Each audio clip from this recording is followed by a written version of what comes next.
there lived a husband and wife. For a long time they already wanted to have a child, but he was not there. Oh.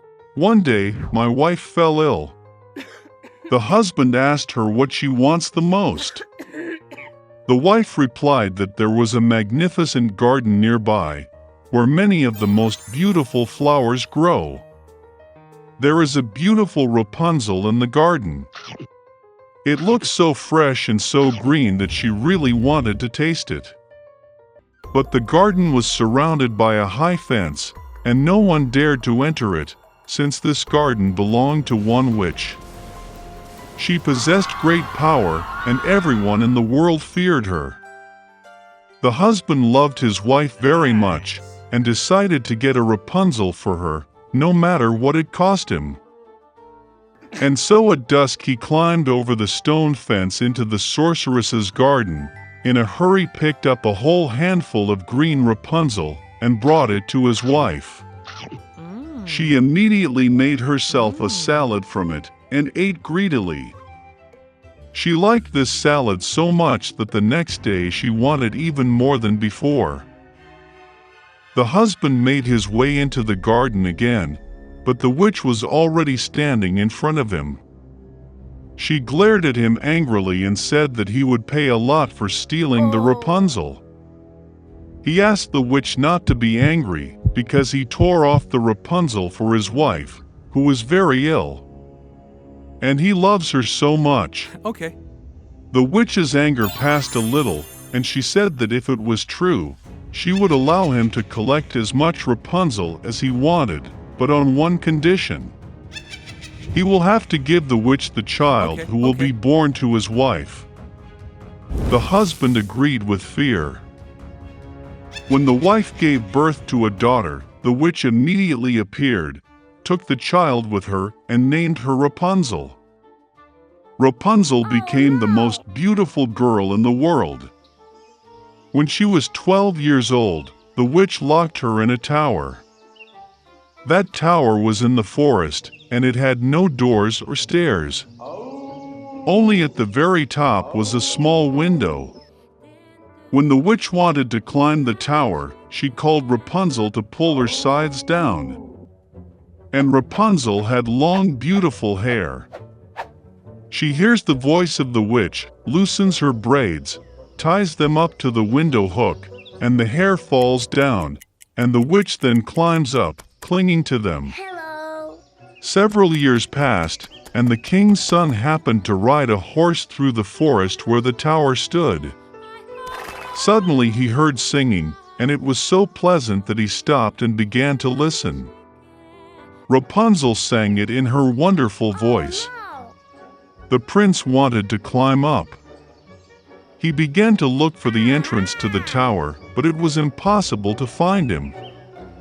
He once saw how the witch climbs up the braids that Rapunzel lowered her. And the next day, when it was already getting dark, the prince drove up to the tower and called Rapunzel. She heard, pulled her braids down, and the prince climbed up. Rapunzel, seeing that a man she had never seen came to her, was very frightened at first.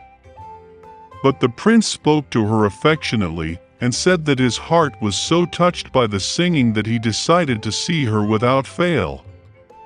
Then Rapunzel ceased to be afraid, and when he asked if she agreed to marry him, she gave her consent and held out her hand to him. But they just did not know how to go down together. They figured out that when the prince came, he would always take a piece of silk with him, and Rapunzel would weave a ladder out of it. And when the ladder is ready, they will go down it together and leave. The sorceress did not notice anything until one day Rapunzel asked why it is easier to drag the prince up. The sorceress understood everything, got angry and clutched in rage at Rapunzel's beautiful hair. I wrapped them around my left arm several times, and with my right grabbed the scissors and cut them off. She took the sorceress into the dense thicket of Rapunzel and hid her there. She tied the severed braids to the window hook, and when the prince appeared, she pulled them down. The prince climbed up and saw the witch.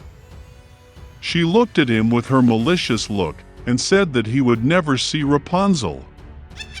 The king's son was beside himself with grief and jumped out of the tower in despair, but the thorny thorns of the bushes, on which he fell, gouged out his eyes. The blind prince wandered for several years in grief and sorrow through the forest, all the time grieving and crying for his beloved lost. Once he went into a dense thicket. Suddenly the prince heard someone singing. It seemed so familiar to him, and he went to meet him. When he came closer, Rapunzel recognized him, threw herself on his neck and cried bitterly with joy. 2 tears fell in his eyes, and the prince regained his sight and began to see as before. He brought her to his kingdom, and they lived for many, many years in happiness and joy. Once upon a time, there was a girl, and she had such beautiful and long hair that everyone who saw her could not take their eyes off. The strands were so light, just golden. Therefore, they called her Goldilocks. For all her beauty, she was a very naughty little girl. Mom always allowed her to walk in the yard, but ordered her not to go into the woods behind their house. Goldilocks was very interested to know what is in that forest. And so, while Mother did not see, she somehow left the house into the forest.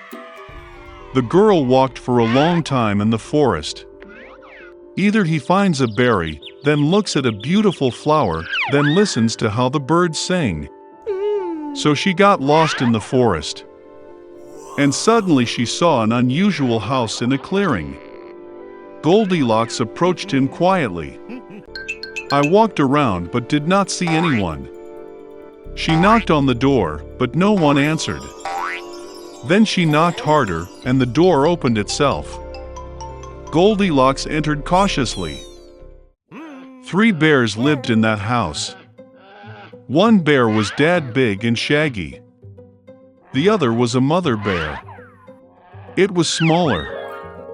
The third was a little bear. The bears were not at home because they had gone for a walk in the woods. The girl entered the room and saw 3 bowls of porridge on the table. The first bowl, the biggest one, was the daddy bear. The second bowl, the smaller one, was the mother bear, and the third, the smallest, was the bear cub. Near each bowl lay a spoon, large, medium, and small. Goldilocks was so hungry that she first wanted to eat from a large bowl. She took the largest spoon, took the porridge, tasted it, but the porridge was too hot. Then she took a medium spoon, took the porridge, tasted it, but the porridge was too cold. Finally, she took a small spoon and tasted the porridge from the small bowl. This porridge was neither hot nor cold, just right. And Goldilocks ate all the porridge from the little bowl. After eating, the girl wanted to sit and saw 3 chairs near the stove, one large, another smaller, and the third, very small, with a little red pillow. First, she tried to climb into the largest chair, but could not. Then the girl tried to sit on the middle chair, but it was very hard and uncomfortable. Finally, she sat down on the smallest chair, and it was just right for her. Goldilocks liked the chair so much that she began to swing on it. The chair cracked, broke, and she fell to the floor. The girl got up and went to another room. There were 3 beds, large, medium, and small. First, Goldilocks climbed onto the first bed, but it was too high and hard. I lay down on the middle one, it was too spacious and soft. The girl lay down on the third, smallest bed. She was just right for her. Goldilocks felt so comfortable and cozy that she quickly fell asleep.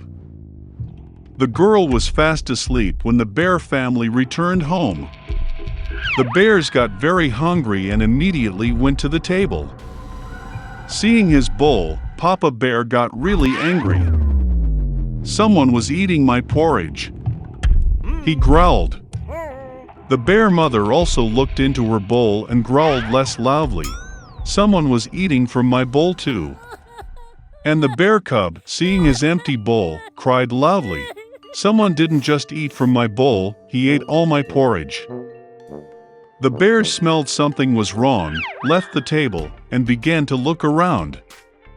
Daddy Bear noticed that someone moved his chair and growled in a terrible voice. Someone was sitting on my chair. The bear mother looked at her chair and complained. Someone was sitting on my chair and moved it from its place. And then, the bear looked at his broken chair and again cried loudly. Someone did not just sit on my chair, but broke it. All three bears went cautiously into the bedroom. Someone was lying on my bed and crumpled it. Papa Bear roared in a terrible voice. And someone was lying on my bed too and crumpled it, growled the mother bear. The teddy bear looked at his bed and cried again. Someone was lying on my bed. And then he saw the girl and squealed in a thin voice, and still sleeps in her. Dad and Mom bears came to the bed and saw that a little girl was sleeping there. Goldilocks woke up from the cry of a bear cub, and was very frightened. There were 3 bears in front of her. She instantly jumped out of the house and ran wherever her eyes looked, without looking back.